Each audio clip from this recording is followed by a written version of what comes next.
Who among the following is associated with Bharatanatyam? अभी रुक्मिणी देवी, अरुंदाले, मल्लिका Sarabhai and Sonal मान सिंह, ये तो कुचिपुड़ी के अंदर भी है इनका अच्छा खासा, है ना। तो मतलब ये तीनों जो कैरेक्टर जो फिगर्स हैं, ये तीनों, all of these are prominent in Bharatanatyam, Bharatanatyam से किसी ना किसी तरह से जुड़े हुए हैं, ठीक है। तो option D, all of these.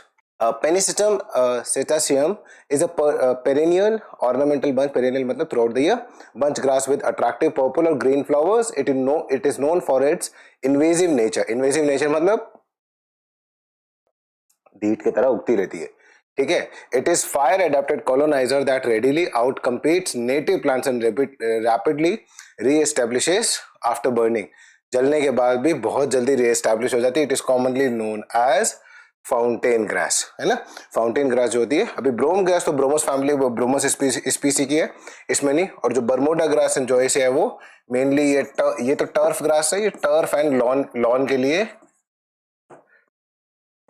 Use होती है। टर्फ एंड लॉन के लिए बर्मुडा ग्रास, ये टर्फ ग्रास है और ये ब्रोमस स्पीसीज की है, ठीक है। जो हमारा आंसर है वो है सी, फाउंटेन ग्रास, ठीक है। Okay. Who among the following is known as the waterman of India for his efforts in water conservation and watershed management? हमारे पहले प्रेसिडेंट डॉक्टर राजेंद्र प्रसाद, उन्होंने जो revival of reverse and water conservation की जो techniques थी, उनकी वजह से इनको द वाटरमैन ऑफ इंडिया भी कहते थे। इनकी पॉलिसीज इस मामले में बहुत अमेजिंग थी, ठीक है। तो डॉक्टर राजेंद्र प्रसाद, सुंदरलाल बहुगुणा एंड चंदी प्रसाद भट्ट दोनों चिपको मूवमेंट के लीडर्स हैं, not associated with water management, ठीक है। अब अनिल अग्रवाल है ना, इनका centre for science and environment के फाउंडर थे ये, तो उसके लिए इनका बहुत साइंस एंड एनवायरनमेंट सीएससी के लिए, ठीक है, उनके लिए कंट्रीब्यूशन है, नॉट फॉर वाटर। मतलब इनमें बहुत सारे कंट्रीब्यूशन इनके डिफरेंट एनवायरमेंटलिस्ट सबके सब है, थोड़ा बहुत उनके अंदर जो कंट्रीब्यूशन है, but waterman of India particularly doctor Rajendra Prasad. चलो next question. Project tiger was launched by the government of India in 1973 to conserve the endangered species of tiger in the country. It was launched in which national park? Kaziranga national park हमारे असम के side में है। One horn rhino उसके लिए बहुत famous है। Jim Corbett national park which is our. जितना मेहनत हम पढ़ाने में कर रहे हैं उतना मेहनत आपको पढ़ने में भी करनी है। पढ़ने का कोई शॉर्टकट नहीं होता है ना, स्टडीज एंड हार्डवर्क का कोई शॉर्टकट नहीं होता। And more you study the more you will be understanding the value of it, correct. चलो, Jim Corbett national park, this is our correct answer. ये लॉयंस के लिए है। गिर नेशनल पार्क एशियाटिक लॉयंस के लिए बहुत फेमस है, but not for this launching site. Bandipur national park southern part के अंदर टाइगर रिजर्व, जो टाइगर रिजर्व है उसके लिए बहुत फेमस है। Exactly not the launching site, tiger से एसोसिएटेड है but not related to it, ठीक है। चलो next question. Which of the following natural calamities is measured on Fujita scale? Fujita scale के लिए कौन सा? टॉर्नेडो। अभी देखो फुजिता है ना, ये थोड़ा सा फुजित्सु, योकोहामा, ये सब जो जापानीज नेम आपको लग रहे हैं, और जो इनको अलग अलग नेम से, जैसे इंडिया में चक्रवात, साइक्लोन वगैरह बोलते हैं, कहीं पे इसको हरिकेन बोलेंगे, यूरोप के साइड में हरिकेन, यूएस में साइक्लोन, जापानीज में टॉर्नेडोज को बोलते हैं ना। तो टॉर्नेडो को मेजर करने के लिए फुजिता स्केल होता है। अर्थक्वेक किससे होता है? रिक्टर स्केल से। ड्रॉट के बहुत सारे इंडिसेस होते हैं बट नॉट दिस। वोल्केनिक का होता है वोल्केनिक एक्सप्लोसिविटी इंडेक्स, VEI, वे, ठीक है। हमारा जो आंसर है वो है टॉर्नेडो, फुजिता स्केल के लिए। What is the primary purpose of contour farming? Contour farming के प्राइमरी पर्पस क्या हो सकता है? Increasing soil acidity? बिल्कुल नहीं हो सकता। Degrading the soil nutrients? तो फिर करते ही क्यों है? Preventing the soil erosion by water, preventing soil erosion by water run of. Contour मतलब क्या होता है? इस तरह से कंटूरिंग बना देते हैं ना, बहुत सारे इस तरह से कंटूर, मतलब एक तरह से जो पोर्शन को उठा देते हैं, सीढ़ियों जैसा स्ट्रक्चर बना देते है ना। तो यहाँ पे वाटर रन ऑफ को प्रिवेंट करने के लिए, सॉइल इरोजन हो, वाटर अपने आप निकल जाए, सॉइल का इरोजन नहीं होता उससे, ठीक है। वाटर को बहुत ऑप्टिमल यूज होता है और बहुत जगह प्लांटेशन वगैरह के अंदर भी ये कंटूरिंग यूज होती है, ठीक है। चलो option A. The famous poem the Waste Land is written by, जो फेमस पोएम है द वेस्टलैंड किसने लिखी है? T.S. Eliot, ऑप्शन ए, ताकि they are also renowned names but not the writer of the wasteland. Which acid is found in carbonated drinks? Carbonated drinks के अंदर जो Pepsi Cola आप ये जो पीते हो इसके अंदर कौन सी एसिड होता है? Carbonic acid. बहुत simple, carbonated drinks carbonic acid. Nitric acid, nitric acid किसके अंदर यूज होता है? नाइट्रिक एसिड, नाइट्रिक एसिड एक वीक एसिड है बट बहुत जगह इसका यूज नहीं आता है। Picric acid, picric acid use होता है एक्सप्लोजिव्स में, एक्सप्लोजिव्स के अंदर यूज होता है। ऑल ऑफ दिस नहीं है क्योंकि एक ऑप्शन, एक दो ऑप्शन भी अगर इनकरेक्ट हो जाता है तो ऑल ऑफ दिस ऑप्शन हट जाता है इसका। Carbon option is C, answer is C carbonic acid. Which alloy is used in the coil of electric heaters? Electric heaters के लिए किस लिए? उसके लिए कॉपर प्लस टिन क्या बनता है? कॉइन्स बनाने के काम में आता है। ब्रॉन्ज और आयरन, ब्रॉन्ज के हम वैसे तो ब्रॉन्ज के बर्तन वर्तन ये लोग है ना बना लेते हैं कांसे वासे के, बट लेकिन उसके अंदर भी हमारा हीट रेजिस्टेंस इतना नहीं होता। आयरन एक कॉमन एलिमेंट है, बहुत कॉमन है, बेसिक एलिमेंट है, उसके अंदर बहुत सारे एलॉयज मिला के स्टील भी स्टील हम लोग बनाते हैं, बट उसका भी कहना निक्रोम है ना, निकल प्लस क्रोमियम फॉर इस स्पेसिफिक हीट रेजिस्टेंस। जो हीट रेजिस्टेंस की जो स्पेशलिटी है इसकी, इसकी वजह से इसको इलेक्ट्रिक हीटर्स के अंदर यूज करते हैं। Answer is A nichrome. The region of the solar system that lies beyond the orbit of Neptune where many icy bodies including Pluto are located called? Option A Kuiper belt है ना, Cooper belt. Cooper belt के अंदर है ना ये बहुत beyond, मतलब उसके बाद सोलर सिस्टम है, जो सोलर सिस्टम के बियॉन्ड में आपको जो बाकी के जो ड्वार्फ प्लैनेट और नेपच्यून वगैरह मिलता है उस बेल्ट के लिए कुपर बेल्ट को हम लोग यूज करते हैं। Asteroid belt between Mars and Jupiter मिलती है आपको, मार्स एंड जुपिटर के बीच में मिलती है। ब्लैक होल ये क्या होता है? एक स्ट्रॉन्ग ग्रेविटेशनल पुल होता है, बहुत स्ट्रॉन्ग फोर्स होता है कि मतलब इवन इफ इट अकर्स तो जो लाइट भी होती है इससे सरपास इसको पास नहीं कर पाती है। ठीक है, बहुत स्ट्रॉन्ग ग्रेविटेशनल फोर्स होता है बट थोड़ा दूर होता है, इस तरफ नहीं है। ठीक है, बहुत स्ट्रॉन्ग फोर्स, लेकिन हमारा आंसर नहीं है दोनों के दोनों, हमारा आंसर है A Kuiper belt. Perseverance is the NASA's rover that landed on Mars के ऊपर। ठीक है ना, मार्स के ऊपर इंडिया का कोई रोवर है जो मार्स के ऊपर लैंड किया है? नहीं, इंडिया का अभी तक सिर्फ ऑर्बिटर गया है।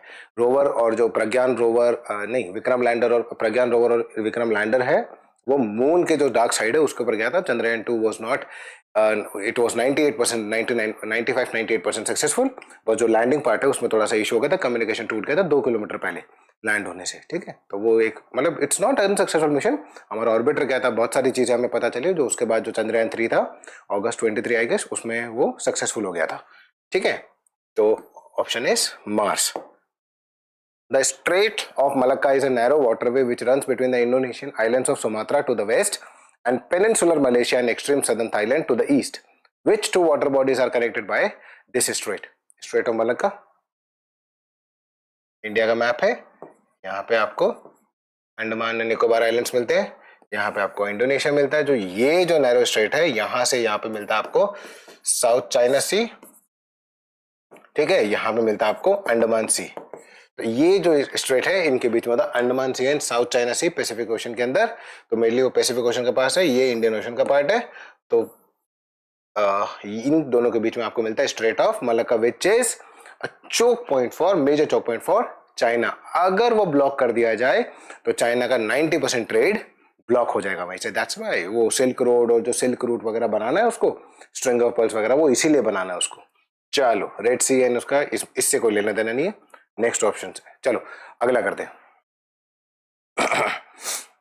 It is a temple complex located in northern Cambodia and the largest religious monument in the world. It was originally constructed in the first half of the 12th century as a Hindu temple dedicated to God Vishnu, but was later converted into a Buddhist temple. It is also a UNESCO World Heritage Site. Identify it. Angkor Wat, ये हमारा answer भी है, Angkor what है ना, northern Cambodia के side आपको मिलता है। It was the largest Hindu temple in the world.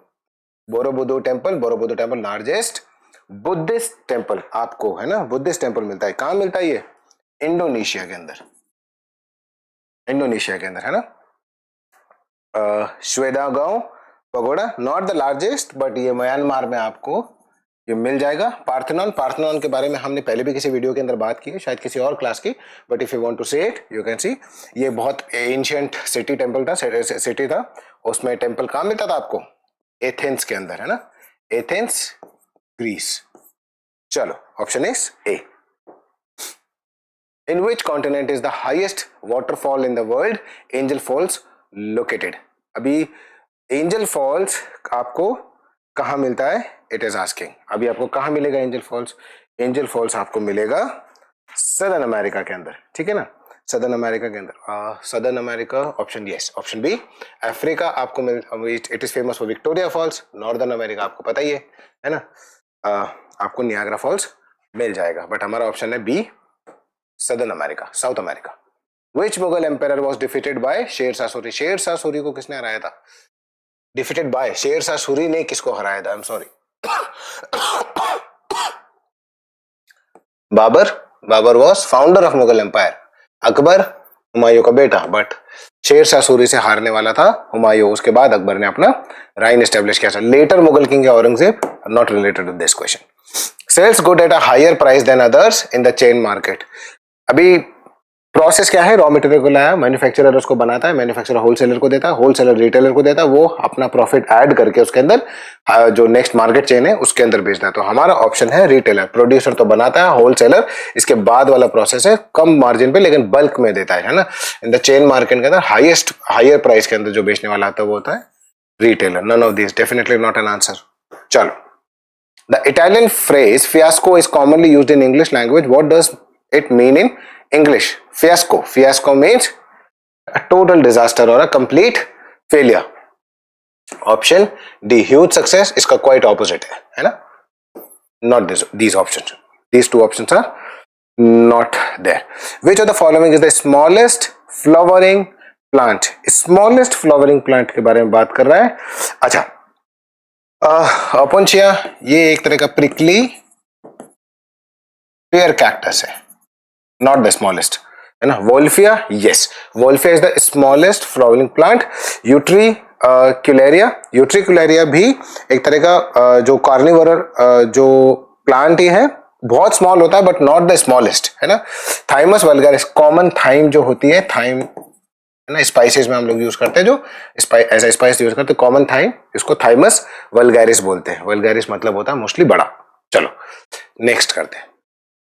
What was the original name of महाभारता? महाभारत का ओरिजिनल नेम क्या होता है? ये भी हमने एक पहले किसी वीडियो में किया है। उसका नाम था जय संहिता, मतलब है ना एक संहिता, जो संहिता होती है गाथा, जो एक जय मतलब विजय गाथा जिसको बोलते हैं, उस तरह से जय संहिता। षड दर्शन, षड दर्शन का मतलब होता है 6। जो इंडियन फिलोसफीज है, फिलोसफी से जो दर्शन है कौन सा है?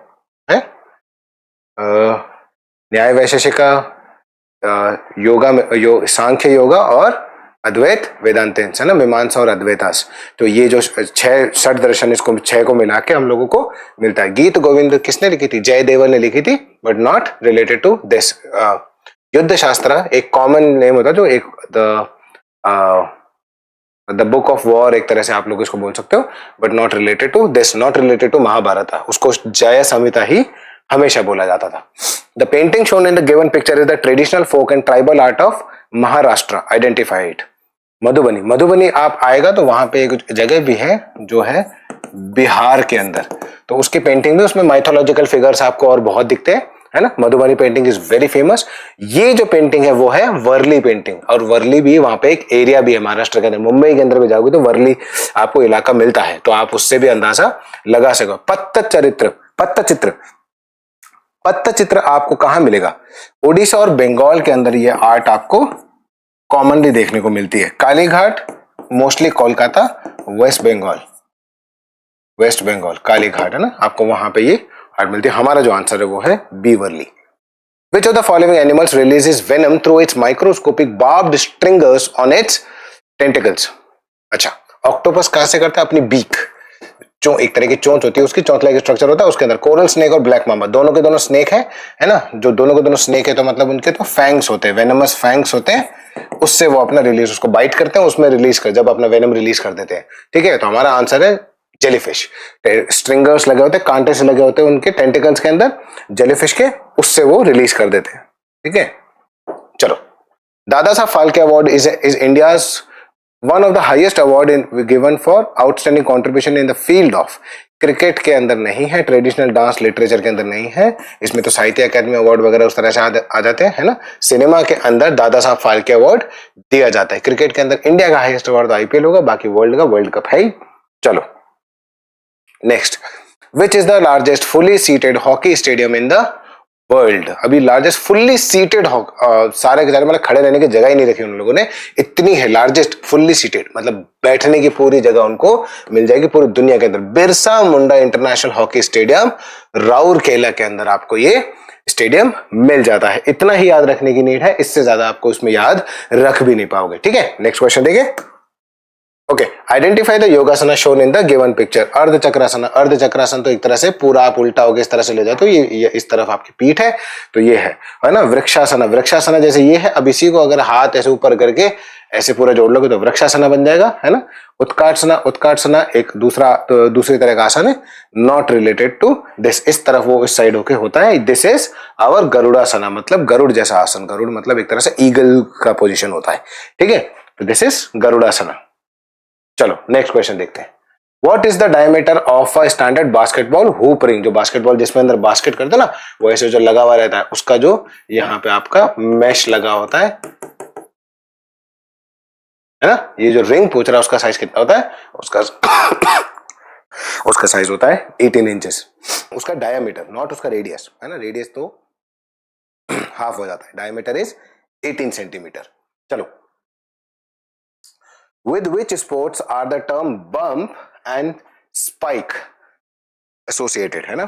बम्प एंड स्पाइक जो है किस चीज से एसोसिएटेड है, चलो हम लोग अभी देख लेते हैं।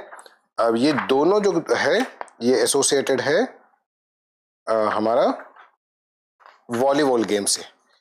वॉलीबॉल गेम से मतलब इसमें क्या होता है, बम्प, पंप मतलब क्या होगा, ये फोर आर्म से जो एक वो पास देते हैं ना, फोर आर्म से पास देने को बोलते हैं, एक फोर आर्म पास होता है एक तरह का, that is bump.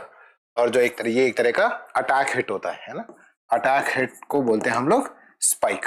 Answer is A, volleyball. बाकी किसी टर्म के साथ इसका कोई लेना देना नहीं है। Which of the following statement holds true about register memory? It is the part of the main memory. Okay, register memory की बात कर रहे हैं ना, नहीं, it is the part of the CPU. CPU main memory का part होता है, बट सीपीयू का पार्ट होता है, मेन मेमोरी का पार्ट नहीं होता है। Statement 1 is wrong. It holds instructions that are currently being processed by the CPU. हाँ, जो उसका जो रजिस्टर्ड के अंदर, उसमें जो रजिस्टर अभी जो प्रोसेस चल रहा है, जो अभी इंफॉर्मेशन सीपीयू और यूज करेगा करंटली इन प्रोसेसिंग है, उसको वो होल्ड करके रखता है। तो दैट स्टेटमेंट 2 इज करेक्ट। तो statement 2 is only correct. Our option is option. Identify the following. It is a set of computer programs that tells a computer what to do. It encompasses both commercial and non-commercial products. अभी इसका जो हम लोग answer दे सकते हैं, set of computer programs that tells computer what to do. अभी किसी computer को बोलेगा, हाँ अच्छा, हार्डवेयर में हम उसमें उसके अंदर हम लोगों को उसका जो आउटर दिखता है, और जो कंप्यूटर को बताता है का जो प्रोग्राम होता है वो होता है ऑप्शन डी, सॉफ्टवेयर प्रोग्राम। ठीक है, सॉफ्टवेयर प्रोग्राम ही इन दोनों ऑप्शंस को मीट करता है। ठीक है, उसके बाद ये नॉन कमर्शियल कमर्शियल प्रोडक्ट दोनों आते हैं, हर तरह के आते हैं। नॉन कमर्शियल भी बहुत सारे आते हैं जो इनबिल्ट आते हैं उसके अंदर, और कमर्शियल जो आप एक्स्ट्रा बाद में जो है ना, उसको आपको एक्स्ट्रा उसके पैसे देने पड़ते हैं, और उसके लिए आपको प्रोग्राम्स भी लगते हैं, है ना। ठीक है, चलो next. A student was asked to divide a number by 3, but instead of dividing it, he multiplied by 3 and got 29.7. What was the correct answer? अच्छा, अब रीजनिंग का क्वेश्चन उसने दे दिया, तो रीजनिंग का क्वेश्चन दे दिया तो मतलब उसने क्या किया, मतलब एक नंबर था, उसको डिवाइड करने को बोला था, बट उसने मल्टीप्लाई कर दिया 3 से, और उसको आंसर मिल गया 29.7। तो मतलब x की वैल्यू निकालने के लिए क्या करेंगे, 29.7 से इसको डिवाइड कर दो, 9 2 के बाद डॉट लगा दो, 9.9। तो x की वैल्यू आ गई 9.9, है ना। अभी वो क्या बोल रहा है, अब उसको करना क्या था, डिवाइड करना था। तो 9.9 को डिवाइड करो 3 से, क्या आ जाएगा 3.3। ऑप्शन ए बहुत सिंपल है। ठीक है ना, जो उसने बोला वही कर दो, जो बोलोगे उसके बाद आपको x की वैल्यू मिल जाएगी। जैसे ही आपको वैल्यू मिलती है, उसको दूसरे इक्वेशन में डाल के उसको पुट कर दो, जो उसने किया वो कर दो, है ना, वैल्यू को x मान के। और जब उसके बाद जो करना था उसको, जो हमें जब x मिला उसको उससे कर दो, है ना, सिंपल। चलो नेक्स्ट करते हैं. Find the missing number if a certain rule is followed either row wise और कॉलम वाइज. अभी एक बार column row wise column wise. Okay, ये थोड़ा सा डिफिकल्ट हो सकता है बट लेकिन हमारे लिए कुछ भी डिफिकल्ट नहीं है. 7, 16, 8 इसका डिवाइडेड बाय 2 आता है. 7 से कोई रिलेशन हो रहा है? नहीं हो रहा. इससे भी नहीं हो रहा है ना. तो हम एक बार कॉलम में देख लेते हैं. 8, 7, 15, 8. 15 प्लस 7 कितना होता है? 23, 22, 15 प्लस 7 इज 22. अब हमारा किसी तरह से 88 है ना यहाँ पे. Okay, 15 plus 7 is 22. Okay, logic is 15 minus 7 is कितना हो गया? 15 माइनस 7 इज 8. 8 divided by 2. इसको डिवाइडेड बाय बाद में 2 कर देना है, हो जाएगा 4 और इसको इससे मल्टीप्लाई कर दो. 20 into 4 इज 88. अभी इसके अंदर ये वाला सेम टू सेम मैच करके देखते हैं. अगर ये मैच कर जाता तो हमारा आंसर इसी से निकलेगा. ठीक है, तो हमने क्या किया? 22 प्लस 16 कितना हो गया? 38. और अब 22 माइनस 16 कर दो. 22 माइनस 16, 22 माइनस 16 करते कितना हो गया? ये कितना हुआ? 6. ओके 6 ना, उसको डिवाइडेड बाय 2 करना था तो मतलब 3. 38 इंटू 3, 3 3 3 ये 30 से 90 हो गया. 8 और प्लस 24 कितना हुआ? 114. ये हमारा ऑप्शन बन रहा है. तो मतलब इसमें भी हमको यही करना है. 18 प्लस 8, 18 माइनस 8, 18 प्लस 8 कितना हो गया? 26. 18 माइनस 9 सॉरी 18 माइनस 8 कितना हो गया? 10. यानी divided by 2 is 5. 26 into 5, 26 into 5. ठीक है, 10. ये इसको हमने देखा 5 2 जा 10 और 3 30. ऑप्शन सी 130 यहाँ पे आंसर आ गया. थोड़ा सा टिपिकल लॉजिक था है ना, उसको थोड़ा क्लिक करने में हम लोगों को भी थोड़ा टाइम लग जाता है. तो but with the practice you will also get it. इतने कम टाइम के अंदर आप लोग भी इजीली कर पाओगे इस क्वेश्चन को. ठीक है, चलो नेक्स्ट क्वेश्चन देखते हैं. The fifth edition of Dust Link was conducted from 15 to 20th April 2024. It was a joint military exercise between which of the following countries? अच्छा, Japan, Russia, Sri Lanka, Iran, India, USA. India USA के बीच में जो exercise होती है joint exercise, उसको क्या बोलते हैं? युद्धाभ्यास है ना. और भी बहुत सारी होती है बट युद्धाभ्यास बहुत फेमस है. डस्ट लिंक जो हुई थी वो होती है इंडिया एंड उज्बेकिस्तान के बीच में. ठीक है, चलो next question. Who among the following is awarded with Padma Vibhushan in the field of public affairs? Public affairs के पर्पस में किसको मिला था? एम वेंकैया नायडू है ना. एम वेंकैया नायडू को पब्लिक अफेयर्स में पद्म विभूषण मिल चुका. सेकंड हाईएस्ट ऑनर है. पद्मश्री, पद्म भूषण, पद्म विभूषण, उसके बाद भारत रत्न आता है. ठीक है. What was the theme of international day of education? International day of education की थीम क्या थी? Any guesses? Okay, changing course ये थी 2022 की. 2023 की. Yes, to invest in people, prioritise education 2023 की. And learning for people, planet prosperity 2020 की. ठीक है, हमारा जो आंसर है वो है लर्निंग फॉर लास्टिंग पीस. जो इंटरनेशनल जो डे ऑफ एजुकेशन है, लर्निंग फॉर लास्टिंग पीस. पढ़ाई इसलिए मतलब पढ़ाई भी है ना, ऐसा करो जो पीस को मेंटेन कर सके बहुत टाइम तक. ठीक है ना, पीस को जितना मेंटेन कर सकती है उस चीज को हमें करना है. टू इन्वेस्ट इन पीपल, बाकी हमें पता चेंजिंग कोर्स ये 2022 की है, ये 2023 की है और ये 2020 है. 21 की कोई और है तो आप उसको भी चेक कर सकते हैं. Which of the following countries hosted IWF world cup? World wrestling federation किसने किया था? ठीक है, थाईलैंड ने. ठीक है, ओके, चलो थाईलैंड ने किया था इस कप को.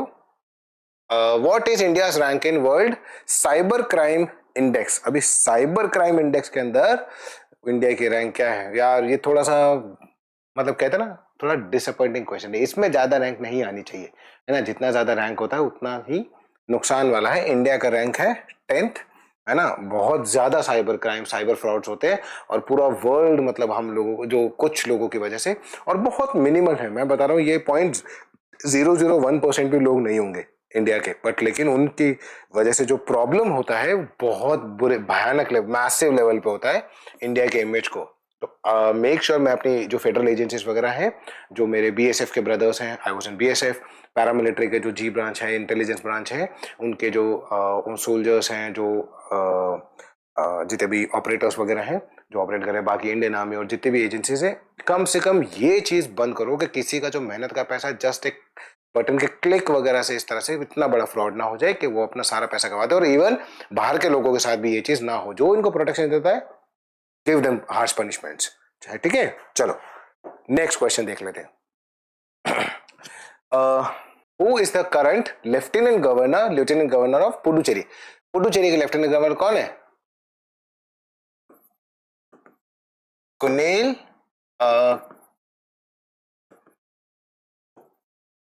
कैलाशनाथन, है ना, कुनिल कैलाशनाथन, इसमें से कोई भी ऑप्शन नहीं है तो none of this, Kunil Kailashnathan अभी लेफ्टिनेंट गवर्नर पुडुचेरी के। चलो, विच of the following companies developed N AI virtual gaming agent Seema that can follow natural language instructions to carry out tasks in a variety of video game settings? अभी Microsoft open AI तो बहुत अभी open source code है ना, उसने open source code रखा था, अभी चैट जीपीटी वगैरह जिसके है, मेटा एक पूरी एजेंसी का नाम है, तो मेटा उसकी नहीं है, माइक्रोसॉफ्ट भी एक कंपनी है, जो गूगल डीप माइंड है उस कंपनी गूगल डीप माइंड ने उस चीज को किया है जिसका नाम रखा है सीमा, और वो जो है ना नेचुरल लैंग्वेज को फॉलो करता है कोई भी वैरायटी ऑफ टास्क जो वीडियो गेम की एक सेटिंग के अंदर दिए होते हैं। Option A. What was the name of the operation launched in March 2024 by Government of India to evacuate Indian nationals from Haiti to the Dominican Republic when the Straits of Haiti had been taken over by criminal gangs के द्वारा जब हाइती को पूरा कब्जे में ले लिया गया था, तो उसमें अपने जो इंडियन नेशनल्स को बाहर वहां से निकालने के लिए इवैक्यूएशन प्लान कौन सा ऑपरेशन किया था। अभी देखो सारे ऑप्शंस वगैरह हम लोग पढ़ने जाएंगे ना तो थोड़ा सा हमें टाइम भी लग सकता है, सीधा करो ऑपरेशन इंद्रावती इस चीज का, है ना। अभी इंद्रावती बाकी ऑप्शंस को हम लोग देख सकते, ऑपरेशन शक्ति वगैरह आप देखना, देवी शक्ति वगैरह देख सकते हो, हमने कहीं पे किसी को कतर से निकाला था, कभी बांग्लादेश, कभी इजराइल से निकाला था, यूक्रेन से निकाला था, वो सारे के सारे ऑप्शंस का कोई ना कोई नाम है ना। तो you can just check directly, 3 option से करने से अच्छा है एक बार आप सारी लिस्ट निकाल लो, उनको इसको 30-40 सेकंड के लिए देखो, याद करो और सीधा अपने एग्जाम से पहले आप जाके देख सकते हो उस चीज को, ठीक है। तो ऑपरेशन इंद्रावती वाज हाइती से निकालने के लिए, ठीक है। Surgeon of which country have successfully performed the world's first kidney transplant from genetically modified pig to a human? Okay, genetically modified pig से ह्यूमन में किडनी ट्रांसप्लांट उन्होंने किया है, कौन सा कंट्री है? आई विश इंडिया होता है, क्योंकि इंडिया का आईएलबीएस जो है किडनी लिवर ट्रांसप्लांट वगैरह जो है वो बहुत स्ट्रांग है, लेकिन फिर भी बहुत पूरी दुनिया से लोग आते हैं, बट ये जो कारनामा किया है वो किया है यूएस ने, यूनाइटेड स्टेट्स ने, ठीक है। Which of the following teams has won the Khelo India winter games of 2024? किसने जीता था विंटर गेम्स? वैसे आईटीबीपी बहुत अच्छा करती है इसके अंदर, है ना, आईटीबीपी और जो बाकी जो है, लेकिन इंडियन आर्मी जो है, इंडिया जो खेलो इंडिया विंटर गेम 2024 टाइटल जीता है इंडियन आर्मी ने ये टाइटल ले लिया था, है ना। कोई भी खेलो कोई भी जीतो, जीतेगा इंडिया इस केस के अंदर। तो Which of the following is a good leadership quality? Always being pessimistic about project outcomes. Pessimistic मतलब होता है नकारात्मक, है ना, थोड़ा सा नेगेटिविटी को फॉलो करने वाला, तो ये तो कहीं से भी अच्छा नहीं होता। Ignoring the efforts of the team members, अभी टीम मेंबर्स के एफर्ट्स को इग्नोर ही करते रहोगे तो टीम आपसे आपके अंदर वो लीडरशिप क्वालिटी देखेगी ही नहीं। चलो ऑप्शन नहीं हो रहा, taking credit for others ideas and contribution, wow, दुनिया का सबसे बेकार घटिया काम है ना। कोई भी अगर हम लोगों का जो इनोवेटिव आइडिया क्रेडिट लेना, बहुत लोग जो परवाह नहीं करते, बट लेकिन कहीं ना कहीं उनको इस चीज का दुख होता है कि यार this is my idea, at least if you are not giving me accreditation for it, कम से कम ये टाइटल मेरा आप क्रेडिट ले तो मतलब इस चीज का, ठीक है। Inspiring and motivating others to achieve common goals, बिल्कुल करेक्ट ऑप्शन है। गुड लीडरशिप का इससे बढ़िया क्या है भाई, उनको इंस्पायर करो, उनको मोटिवेट करो, क्योंकि गोल सबका एक ही है ना। लीडरशिप, अगर लीडर, आप किसी चीज के लीडर हो, किसी ग्रुप के लीडर हो, तो आप सबका एक कॉमन गोल ही होना चाहिए। कॉमन गोल है, उसके लिए आप एक ऑर्गेनाइजेशन का गोल एक ही होता है, एक ही डायरेक्शन में जाते हो। अगर अलग अलग गोल है तो उसका डिपार्टमेंट अलग अलग होता है, उसके अलग अलग लीडर्स होते हैं, आपको उनको फॉलो करना होता है। चलो next question, which of the following is an example of community service? Playing video games eight Holmes. कौन सा कम्युनिटी सर्विस किया है इसमें? कोई कम्युनिटी सर्विस नहीं। Helping your parents in house hold chores, help करो, बिल्कुल करो, बट कम्युनिटी सर्विस के अंदर नहीं आता। ये आप अपने पेरेंट्स को पर्सनल लेवल पे, इंडिविजुअल पे कर रहे हो। Volunteering at a local old age home, हाँ ये बिल्कुल कम्युनिटी सर्विस में है, क्योंकि वो गवर्नमेंट के मोस्ट ऑफ द केसेस जो ओल्ड एज होम्स होते हैं, ऑर्फनेज होते हैं, ऑर्फनेजेस ओल्ड एज होम्स होते हैं, गवर्नमेंट से भी फंडिंग मिलती है, बहुत जगह से उनको फंडिंग मिलती है, तो वहां पे अपनी सर्विस देना, वॉलंटियरिंग करना एक कम्युनिटी सर्विस का बिल्कुल पार्ट है। Hanging out with friends at a mall, नहीं नहीं, कोई कम्युनिटी सर्विस नहीं है, एंजॉयमेंट के लिए गए हो, ठीक है। Okay, option C, it is important to have a strong self esteem when facing peer pressure as, okay, strong self esteem होना चाहिए, स्ट्रॉन्ग सेल्फ कॉन्फिडेंस आपके अंदर, जो उसका जो फीलिंग होना चाहिए, स्टीम एक तरह का आपका जो उसका ऑरा जो बन जाता है अंदर ही, उसको बोलते हैं, ठीक है। व्हेन फेसिंग पीयर प्रेशर, बहुत ज्यादा pressure, it makes you more vulnerable, नहीं वल्नरेबल आपको नहीं बनाता। It helps you to take your own decision, it encourage you to conform to the expectations to your of your peers. अभी इन सब options में से अगर आप कोई भी ऑप्शन को चूज करोगे, है ना, तो आपको ये भी ऑप्शन ठीक लगेगा, ये भी ऑप्शन ठीक लगेगा। Encourage you to conform to the expectations. अभी जो आपके पेयर्स हैं, जो आपके जो आसपास के जो लोग हैं, उनको एक्सपेक्टेशंस पे खरा उतरने के लिए, उससे बेटर है आप लोग, आपको वो ये वाला जो मोर सुटेबल ऑप्शन है, it helps you to take your own decision. जब आपके ऊपर पेयर प्रेशर पड़ रहा है, तो पेयर प्रेशर आसपास के जो सराउंडिंग का जो प्रेशर पड़ रहा है, उसका है, आसपास के लोगों से उसका कोई इफेक्ट नहीं है, उनको उनके एक्सपेक्टेशंस को पूरा करने के लिए करना ही नहीं आपको। आपको अपना डिसीजन बेस्ट करना है, बेहतर करना है। It isolates you from your peers, नहीं बिल्कुल नहीं करता आपका। जब इसमें ये पॉजिटिव टर्म है, स्ट्रॉन्ग सेल्फ स्टीम होना एक पॉजिटिव टर्म है, इट्स नेगेटिव नहीं है, तो option B is correct answer, ठीक है। How does positive self talks helps us? It leads to arrogance, बिल्कुल नहीं। अपने खुद से पॉजिटिव सेल्फ टॉक मतलब खुद से एक तरह से पॉजिटिव में बात करना कि क्या आपने अच्छा काम किया, आज मैं भी सोच रहा हूँ कि आज इतनी तबीयत खराब है, क्या मुझे ये वाला वीडियो रिकॉर्ड करना चाहिए, अगर हाँ तो क्यों, ना तो क्यों, है ना। और ना तो पॉजिटिविटी का है, तो ना का तो सवाल है ही नहीं। और मैं क्या क्या रीजंस है मैं पेपर पे लिखता जाता हूँ, या मैं एक चेकलिस्ट को चेक करता जाता हूँ। तो मैं लगा भाई बच्चों का पेपर बहुत अच्छे से और जल्दी आ रहा है, उनके लिए वीडियोस बनाने हैं। आप थोड़ी सी मेहनत से आप क्या होगा, मैं तो अब मुझे जाके तो यहाँ तो काढ़ा पीना पड़ेगा, जो क्योंकि वॉइस के तो पूरी की पूरी बैंड बज सकता है ना।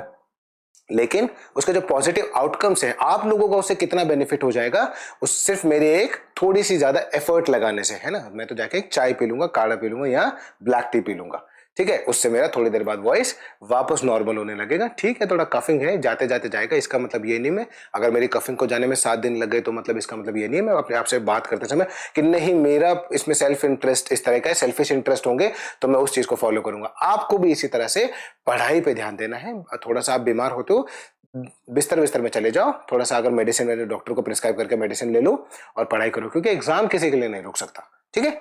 चलो, it promotes optimism, it reinforces self doubt, बिल्कुल नहीं करता, है ना। इट एनकरेज सेल्फ क्रिटिसिज्म को नहीं, इट प्रमोट्स ऑप्टिमिज्म, ऑप्टिमाइजेशन और ऑप्टिमिज्म को, पेसिमिज्म और ऑप्टिमिज्म जैसे जो हम लोग बोलते हैं ना, तो ऑप्टिमिज्म को प्रमोट करता है, उसमें पॉजिटिविटी आती है आपके अंदर। चलो ठीक है, नेक्स्ट क्वेश्चन देखते हैं। Which of the following defines as communication barrier? Barrier मतलब क्या होता है?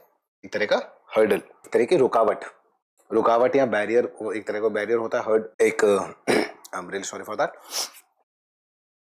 एक तरह किसी भी तरह की रुकावट, है ना। तो कम्युनिकेशन में बैरियर होता है। अगर कम्युनिकेशन में बैरियर होगा तो वो क्या होगा? Something only listener needs to control. Listener कैसे इसको कंट्रोल करेगा? स्पीकर जो होता है, स्पीकर और उसके अंदर दोनों में अपने अपने बैरियर्स हो सकते हैं एक तरह से। अब ये इलनेस भी एक तरह का कम्युनिकेशन बैरियर है हम दोनों के बीच में, है ना, क्योंकि मैं इफेक्टिव वे में आपको बताना चाहता हूं, बट ये मुझे इस तरह से बीच बीच में इंटरप्ट कर रहा है, इंटरफेयर कर रहा है। तो मतलब anything that interferes with communication, same चीज यही वो बोल रहा है ना।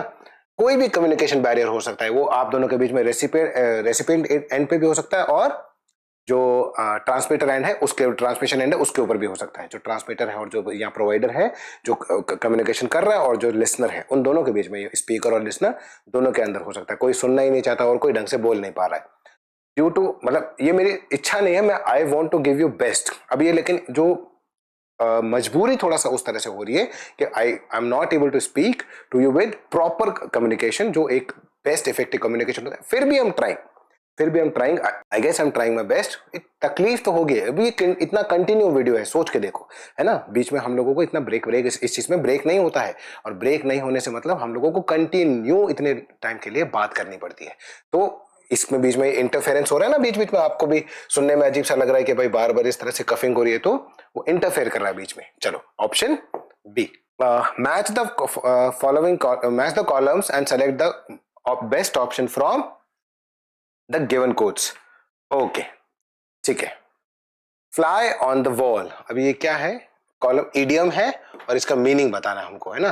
Fly on the wall, fly on the wall मतलब टू बी एन अननोटिस्ड, अब दीवार पे एक मक्खी की तरह बैठे रहना, उसको किसी को पता भी नहीं चलने देना वहां पे हो, है ना। बेल द कैट, एक तरह से डिफिकल्ट टास्क को कंप्लीट कर देना होता है, इम्पॉसिबल टास्क को ले लेना होता है, फर्स्ट ऑप्शन, ठीक है।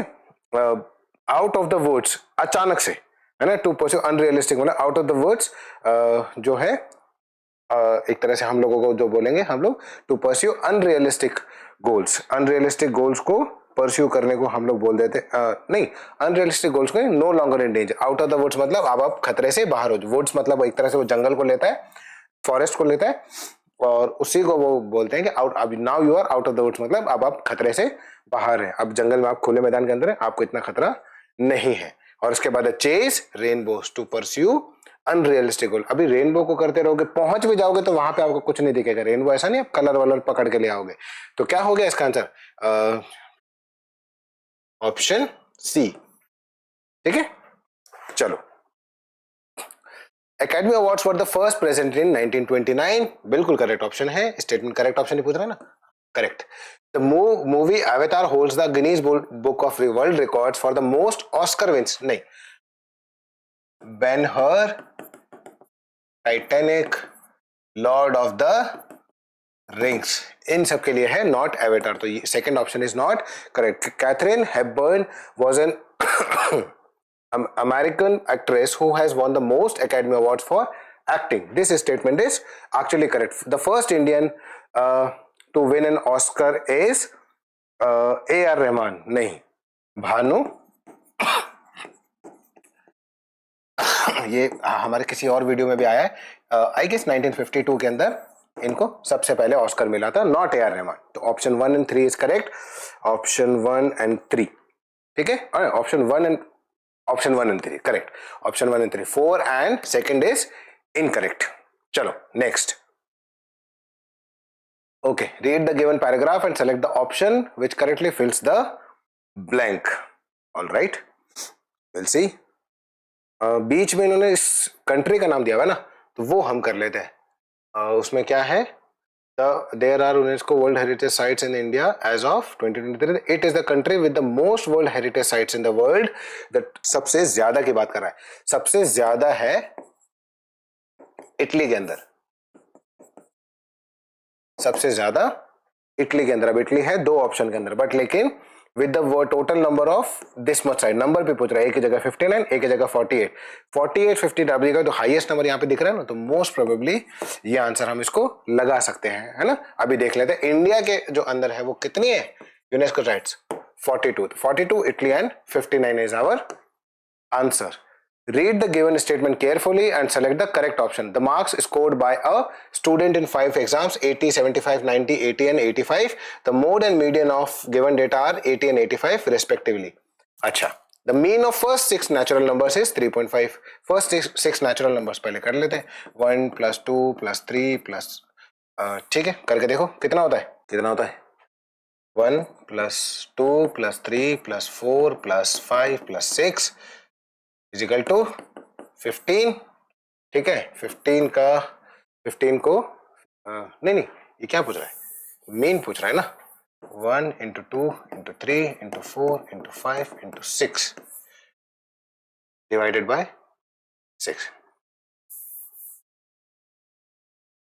इट्स 15, है ना।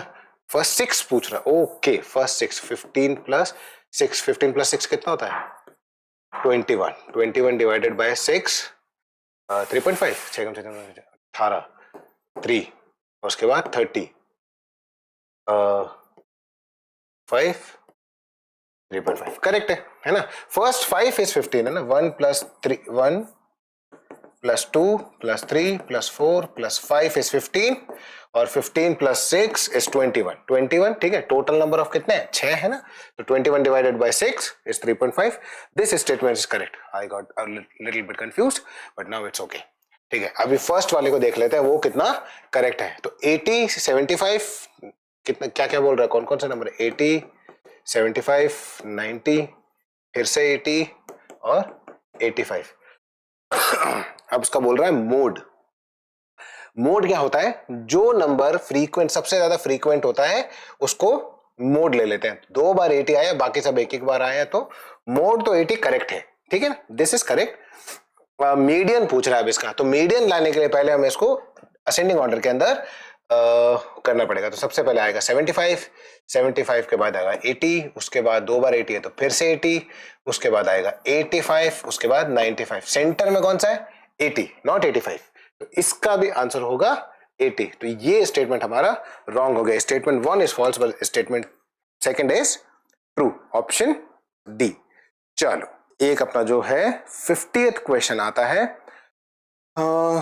Which of the following options correctly identifies X, Y and Z? Direct access dash devices जो डैश डिवाइसेस होती है उसके अंदर magnetic disk memory storage and इसे कौन सी है हार्ड डिस्क ठीक है ना। तो डैश डिवाइस है magnetic disk hard disk and sorry optical disk. Hard disk नहीं होती ऑप्टिकल डिस्क होती है ऑप्टिकल डिस्क है ना ठीक है। अब मैग्नेटिक डिस्क जो होती है वाई के अंदर हम लोगों का जो आंसर आएगा एक होती है फ्लॉपी डिस्क एक होती है हार्ड डिस्क। ये इनबिल्ट होती है इसके अंदर ही होती है ठीक है। अब इसके बाद Z memory storage devices. Memory storage एक होती है मेमोरी कार्ड और एक होती है जेड में कौन सी होती है मेमोरी स्टोरेज डिवाइसेस में एक मेमोरी कार्ड और एक फ्लैश ड्राइव्स। ये सारी हम लोगों के पास मिल जाती है ठीक है। Are we correct in this yes most probably we are correct. Magnetic tape no ये आंसर नहीं है our answer is option C ठीक है। नेक्स्ट देखें ओ गॉड।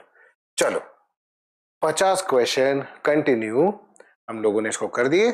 इस क्वेश्चन में थोड़े बहुत जो कंफ्यूजिंग आंसर्स आप लोगों को भी लगे होंगे हो सकता है लगे हो बट लेकिन इसका in the end if you will see उसको आपको करेक्ट एक्सप्लेनेशन उसका मिल जाएगा। एंड टिल देन बढ़ते रहो there is no shortcut to success. Okay, till then, bye bye.